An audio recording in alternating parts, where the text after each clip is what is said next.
Hey everybody, welcome to One Mind Dharma's Guided Meditation and Talks.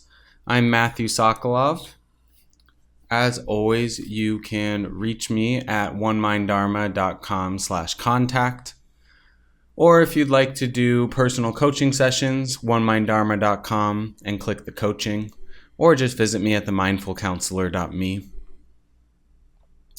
So I'm going to hop right into it today.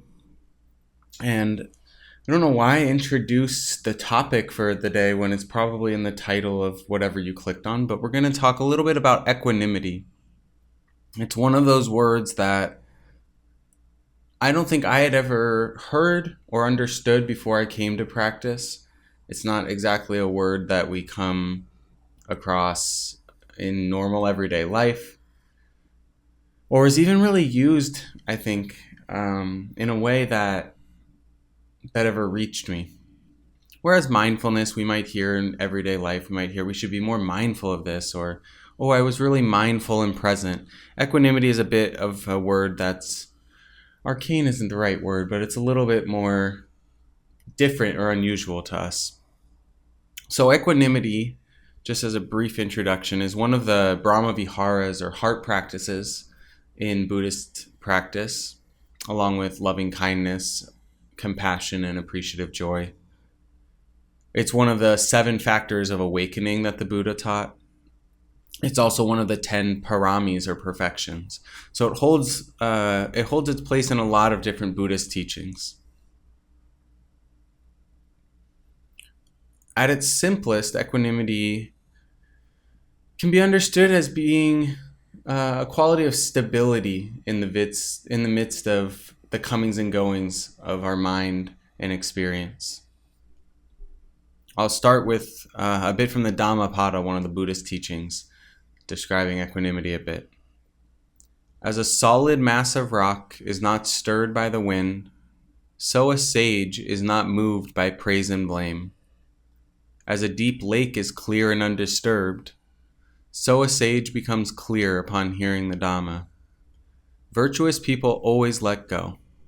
They don't prattle about pleasures and desires. Touched by happiness and then by suffering, the sage shows no sign of being elated or depressed. So this quality, I really like the first line. As a solid mass of rock is not stirred by the wind, so a sage is not moved by praise and blame. So if you've been sitting with me for a while or work with me, you know the first thing I'm going to go into is what the word actually means. The word in English, the word that we use, equanimity, comes from equa, meaning even, and animus, being or soul. So it comes from Latin, and it literally just means an even being or even soul. But actually, in the Buddhist teachings, the word that we use for equanimity is 2 separate words. There's 2 separate words, completely different words, that we translate into English as the same word. And I think it's important to understand both of these words a little bit and what they mean and how they're being used. So the first word is upekkha, and it means to look over or spectate. We can think of, this is how it's often used, upekkha, when we're talking about the Brahma Viharas or the heart practices, more of a quality of the heart, to look over or to spectate. So we can think of equanimity in this sense as observing something and seeing it, not getting involved, not inserting ourselves. One of the ways, and I don't know where I heard this first, so I would give credit if I could remember, but one of the ways that it was described to me at one point was it's like a grandparent's love. And I've never been a grandparent. This is a generalization, but a grandparent with a child is able to love the child, perhaps enjoy their time with them, but they're not attached in the same way that a parent is, right? They hold an immense amount of love for their grandchildren, but they're able to step back a little bit. And I know that many people were raised by their grandparents or perhaps don't know their grandparents, talking about the archetype of a grandparent, of course. But this attentiveness and this observation that's also not totally sucked in the way that a parent might be. And the other word is Tatra Majatata. And you may recognize that middle part if you've studied the Buddhist teachings, Maja, from like the Majjhima Nikaya, the middle length discourses. And Tatra Majatata means to stand in the middle of. And kind of a similar meaning in the sense of looking over or spectating, but really from the middle, not as removed. There's a little bit more of a sense of engagement or being with it. It may be an old teaching or come from somewhere else, but I sat like 8 or 9 years ago with Oren J. Sofer at Spirit Rock. And I've heard other teachers say it, but he was the first one that I really heard this used. That equanimity can be understood as if we have a cup of fresh water, just a little cup in our hand, and we throw, say, a tablespoon of salt in it. We're going to taste that salt in the water. It's going to heavily impact the water. If, on the other hand, we take a giant lake and throw that same tablespoon of salt in, it has less impact, right? The water is not going to taste as salty to us. Probably not going to even notice that there's a tablespoon of salt in that great lake. And that we can think, his point was that it's a great illustration of what equanimity is, right? It's the same water, the same salt being added. It's just this expansiveness. And that's how I like to think of equanimity, is not this closing off of like things don't affect us or things don't move us or knock us off balance, but this expansiveness to allow things to come and go. Ajahn Chah, I have this book, I think it's called Food for Thought. The Collected Teachings of Ajahn Chah says, try watching a spider. A spider spins its web in any convenient niche and then sits in the center, staying silent and still. Later, a fly comes along and lands on the web. As soon as it touches and shakes the web, boop, the spider pounces and winds it up in thread. It stores the insect away and returns again to collect itself silently in the center of the web. Watching a spider like this can give rise to wisdom. Our 6 senses have mind at the center, surrounded by eye, ear, nose, tongue, and body.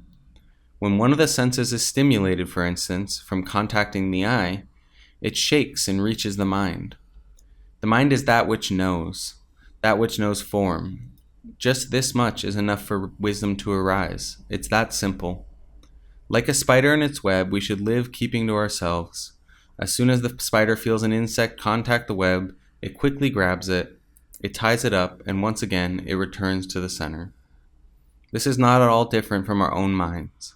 Coming to the center means living mindfully with clear comprehension, being alert, and doing everything with exactness and precision. This is our center. So as with many Ajahn Chah quotes or readings, it's a lot of information or heavy perhaps. But the point remains that with equanimity, we may kind of move towards or away from things with precision, with intention, but still kind of retaining this center or this balance. I think that I mentioned it in the most basic sense. Equanimity is this stability or ability to stay with our practice and stay balanced in the midst of pleasant or unpleasant emotions or experiences. As Ajahn Chah pointed out, things at the sense doors, so maybe we see something or hear something or feel something in the body or smell or taste, or even a pleasant or unpleasant thought, and to allow ourselves to experience it, but not to be totally knocked off balance in our path or practice or intention. As with all of the Brahma Viharas or heart practices, there's what's called a near enemy and a far enemy. The far enemy is a bit like the opposite, and the far enemy of equanimity is attachment or clinging. When we just get sucked into something. So we can see that kind of as a way both of what to not move towards, but also help us understand what equanimity is. It's the opposite of getting attached to something. The near enemy is often a quality that kind of looks similar.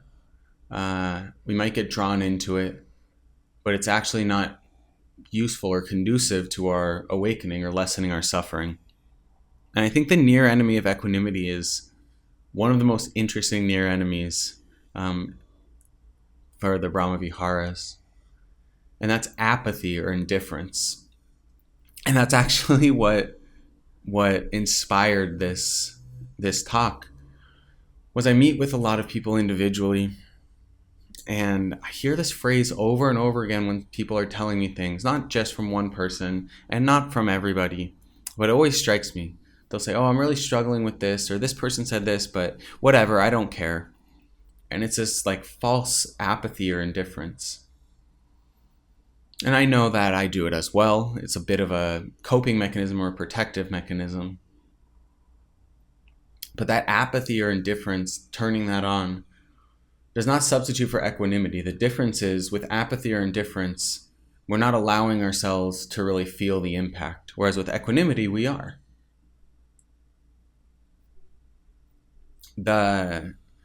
We were just, we go on a trip every year for our anniversary. And we went down to Costa Rica, and we were in the forest, my wife and I, the rainforest down there, with my sister and her husband. Took like a joint anniversary trip, and we were at like a little hostel cabin in the jungle. We had just gotten there to this new place, and like happens in the rainforest, it just started pouring rain, like absolutely dumping. And like also happens at little wooden hostels in the rainforest, electricity went out, which was less than ideal. And everybody got a little bit worked up, myself included. And I love the rain in general. I very much enjoy the smells of the rain, the sound of the rain. I like watching the rain. But we all got like a little bit worked up, and I noticed myself getting worked up. No one's fault, no one being like super negative. It was a very lovely group we had, but like everyone was a little bit like, what do we do for dinner now? Like, do we walk to dinner? Do we see if we have stuff here we can eat? And it got a little bit, I would say, like anxious or preoccupied. And myself included, I don't want to say I got sucked in because I was part of it, but I sucked myself in. My mind got totally knocked off balance, and I found myself like a little bit anxious and worried. And the bathroom at this hostel was down the way. You had to walk through at this moment, a rainy, dark jungle. And I had to use the restroom, and I walked the like 30 meters down to the restroom.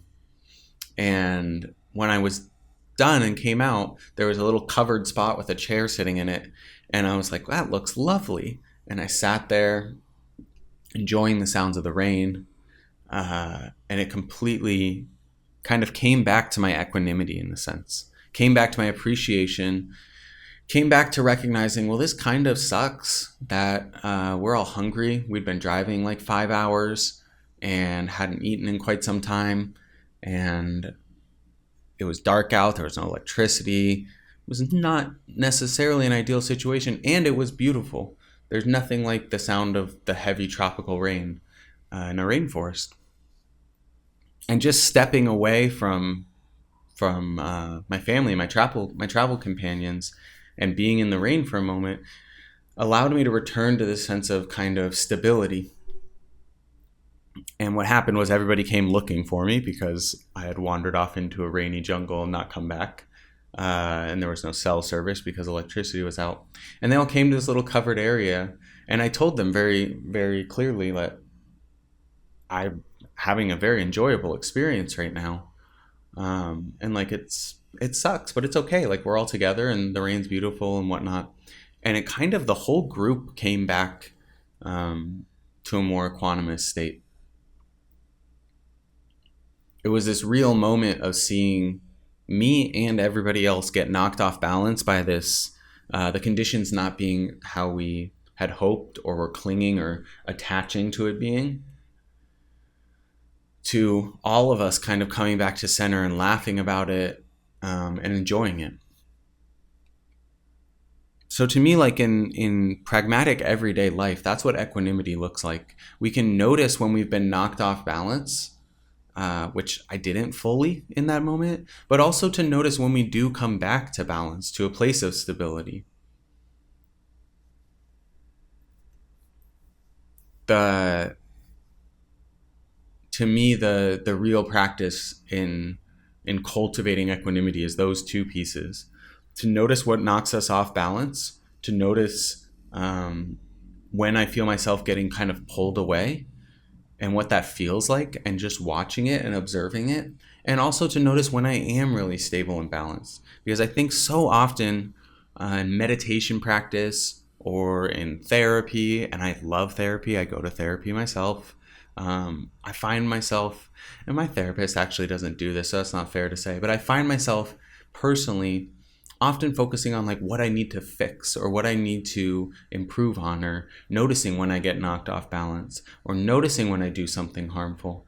But it's just as important, and we'll talk about this in a moment, to notice when we are stable, when we do have equanimity, and what that feels like, and rejoice in it in a sense,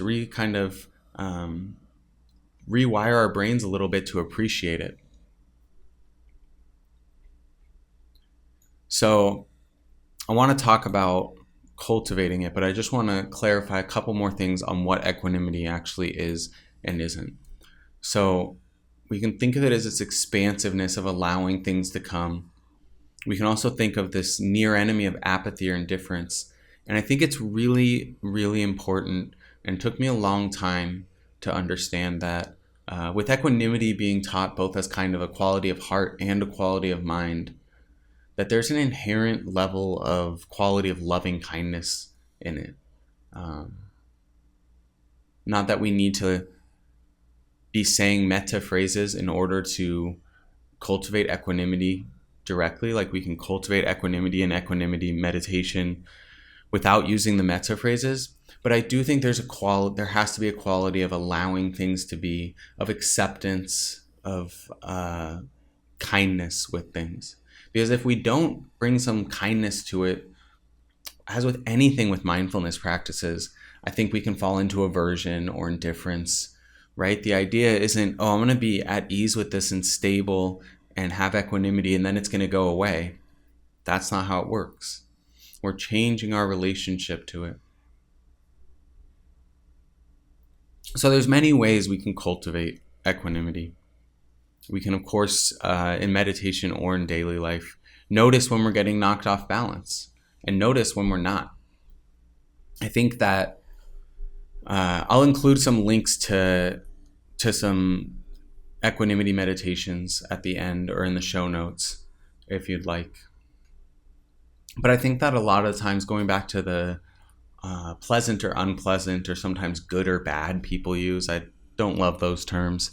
I think often we can notice when we've gotten knocked off balance by something unpleasant, such as the example of the rain in the jungle. I think it's maybe a little bit more, the pain for me is a little bit more obvious when I get knocked off balance towards an unpleasant way. But also to notice when we're getting knocked off balance because of something pleasant.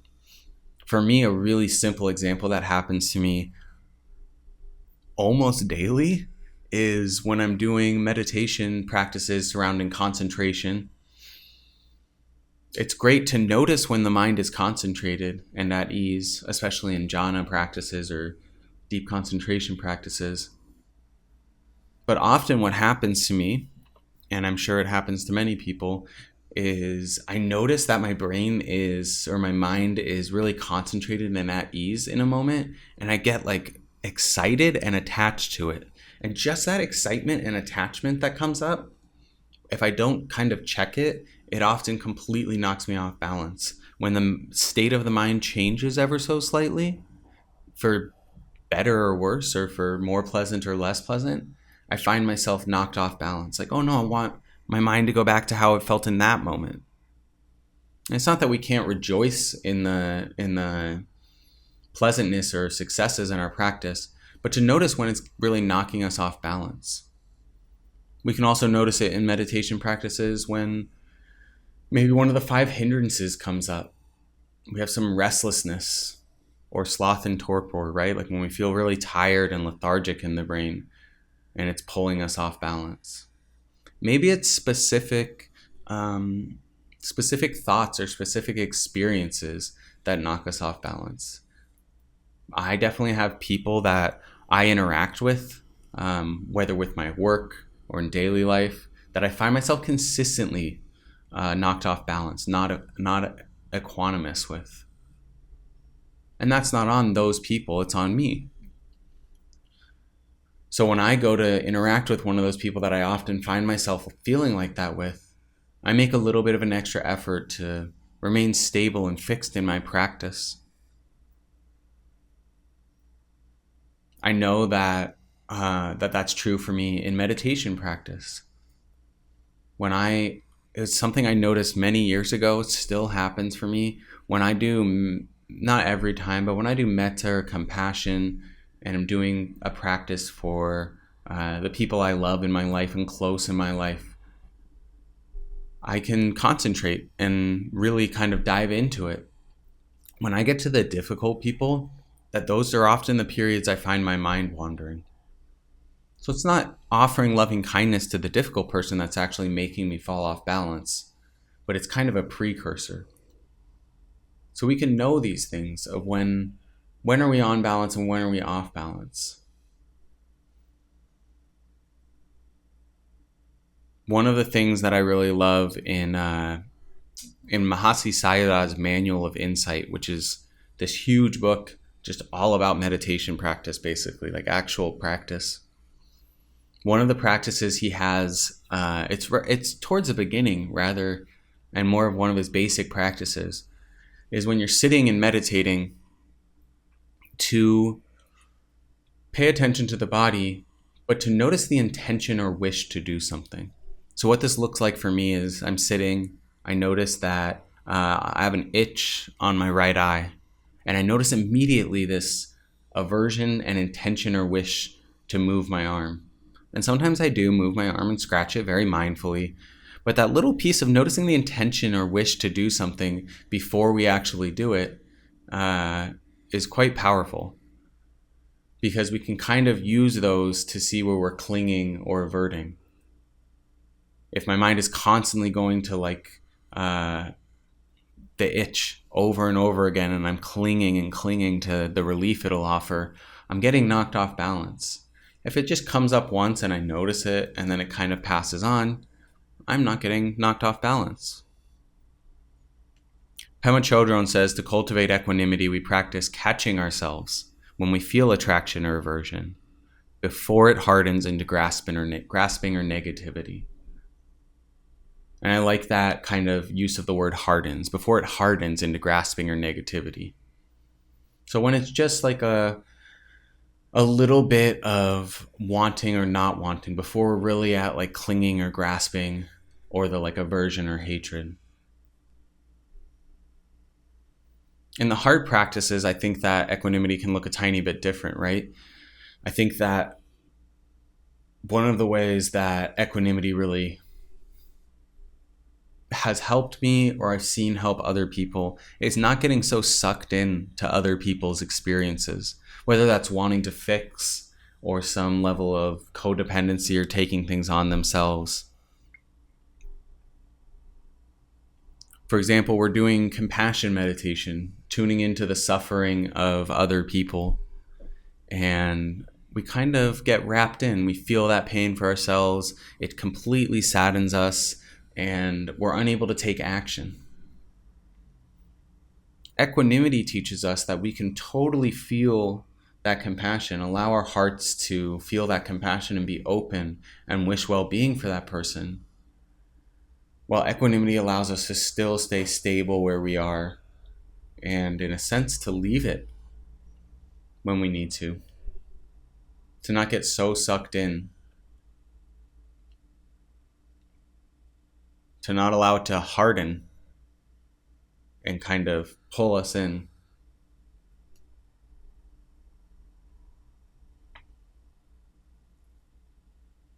Really the biggest piece here for me personally with this practice is to notice what's pulling me off balance, and when I'm being pulled off balance, how that feels,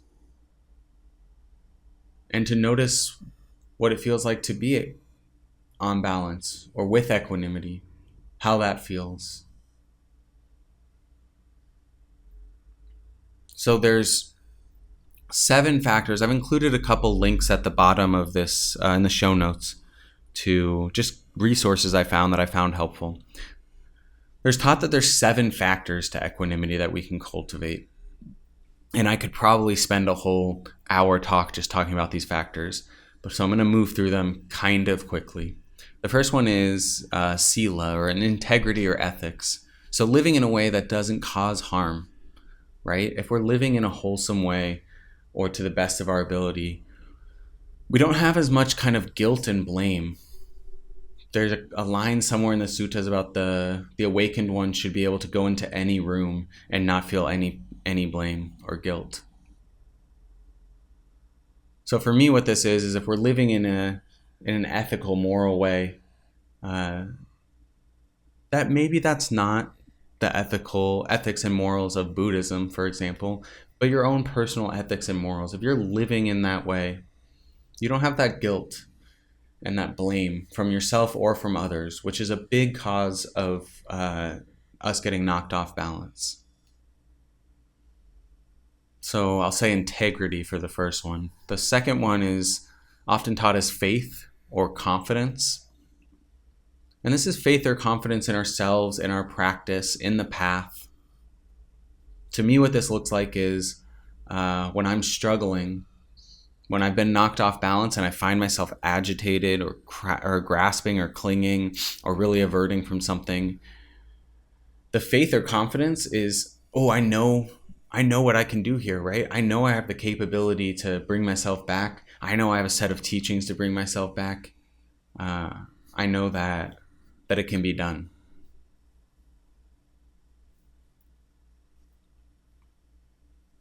So integrity, faith or confidence.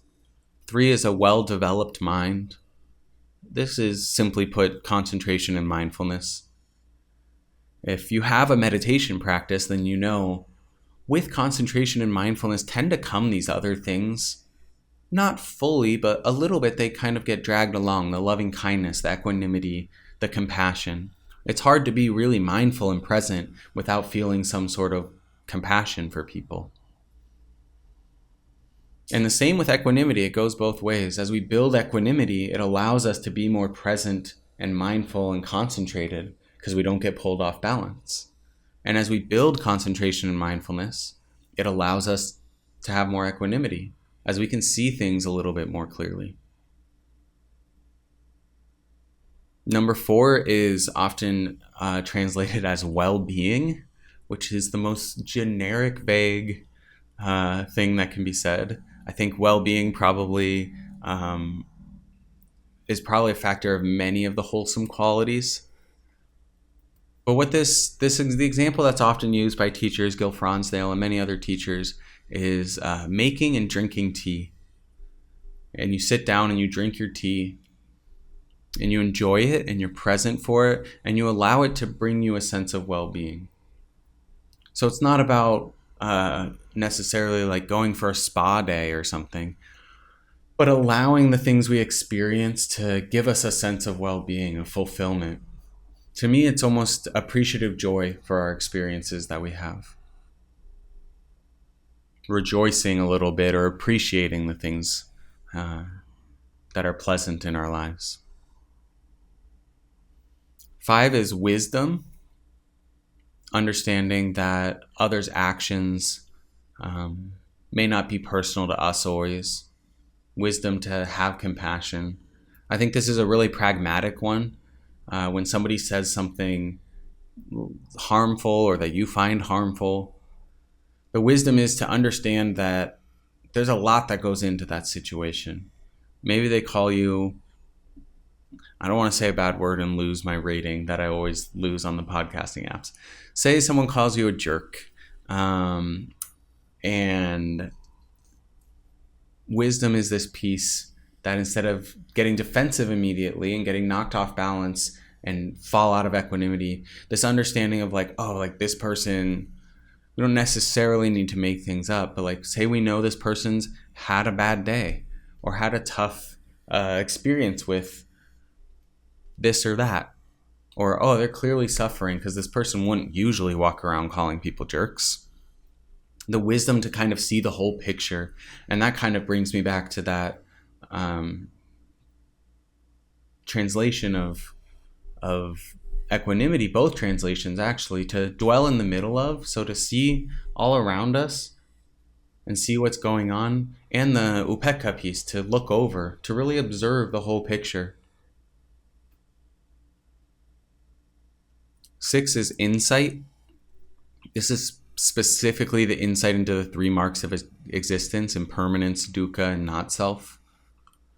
I think with equanimity, impermanence is a really powerful one, that when we're having an experience, whether it's with meditation or with the rain in the jungle or whatever it may be, to really notice that, oh, this won't last forever. Even in this moment, my emotions and experience of it are changing, and to not get so stuck on it, to not immediately cling to like, this is hard or this sucks or this is no good, and instead to really recognize the impermanent, changing nature of it. And 7 is something I've talked about a little bit, which is freedom, recognizing the freedom of equanimity. So when you do have moments where you're totally on balance, where you find yourself faced with something that is a strong wind pulling you to one side, and you find yourself in a state of equanimity, to really recognize not how good it feels, but how freeing it is. It's by kind of tuning into this and rejoicing in it that we strengthen that part of the brain. I've talked about it so much with other practices. It's like going to the gym. That you go to the gym every day, you lift a little bit, and your muscles grow. It's the same way with the brain and this practice and the mind. And one of the things we can do for the mind with equanimity is recognize the results. The same way that if we were to start going to the gym or start running or start sleeping more or start reading or whatever it may be, we may notice how pleasant it feels, and it kind of serves as a feedback loop. Like, it encourages us. So allow yourself to rejoice when you do find yourself in a state of equanimity.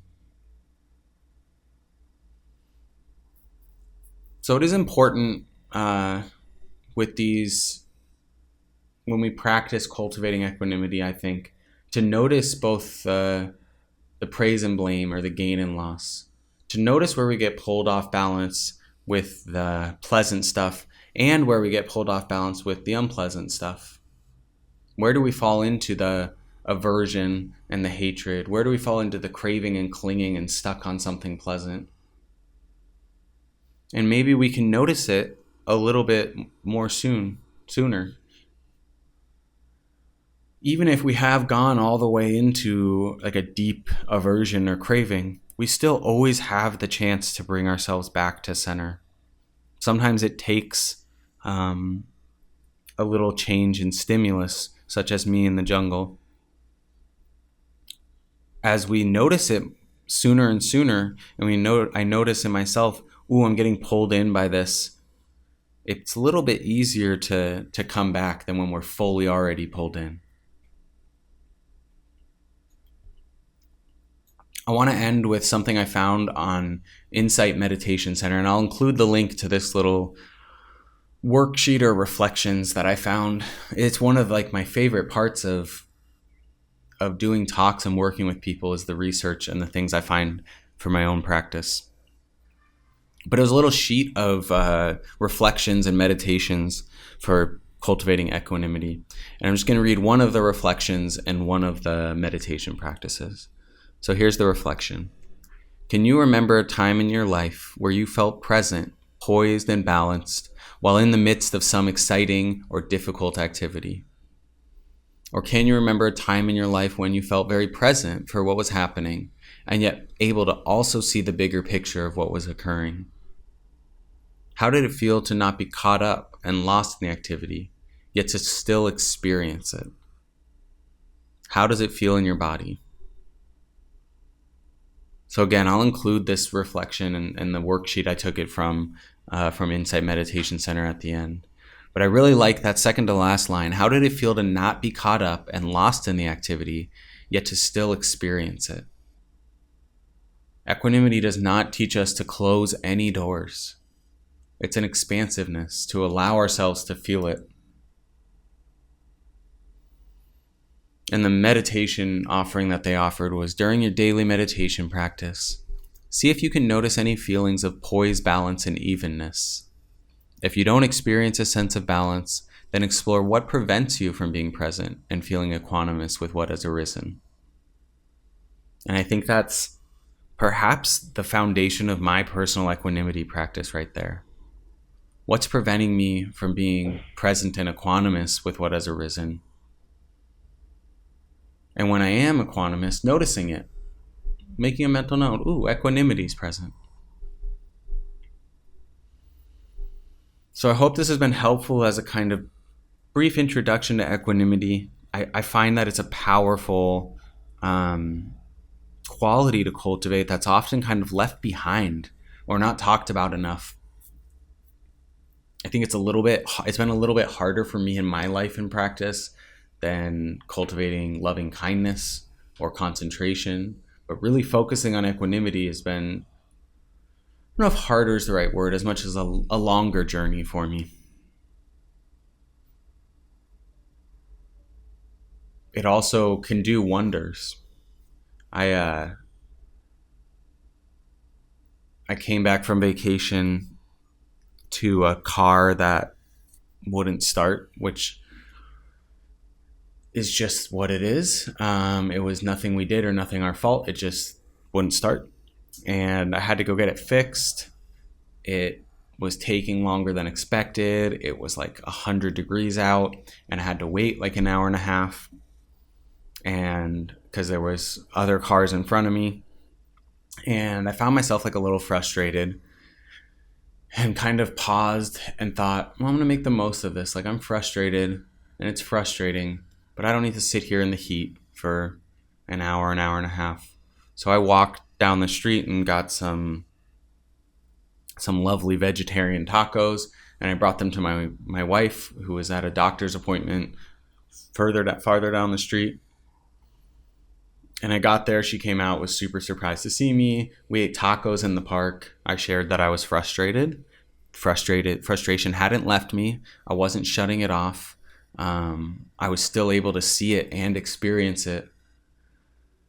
But what equanimity allowed me to do was, instead of just sitting there and being kind of angry, which is my go-to, or anxious perhaps, I was able to feel it, allow it to be there with this expansiveness, like the salt in the big lake, and still go do something and have some joy while not denying that the frustration was there. And of course there was a sense of impermanence, right? It came on really strong when I realized it was going to take that long to even have my car seen.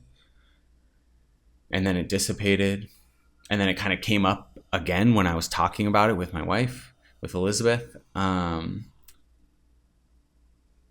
So all of these things, this whole kind of journey happened with it. But I had this sense of equanimity. Not at first. I noticed myself getting knocked off balance. But what it allowed me to do was to have a quite enjoyable day. I ended up eating tacos in the park with Elizabeth and just chatting. So I encourage you to investigate this in your own life. When do you feel stable and even? And when do you not? What pulls you off balance? As always, you can reach me at themindfulcounselor.me, or you can just go to oneminddharma.com and click the little coaching tab at the top. If you have a question or a topic you want covered, you can go to oneminddharma.com/contact. And I've included a couple links down in the show notes to resources I used, a few things from Insight Meditation Center, and an equanimity meditation if you'd like to give it a shot. Thank you all.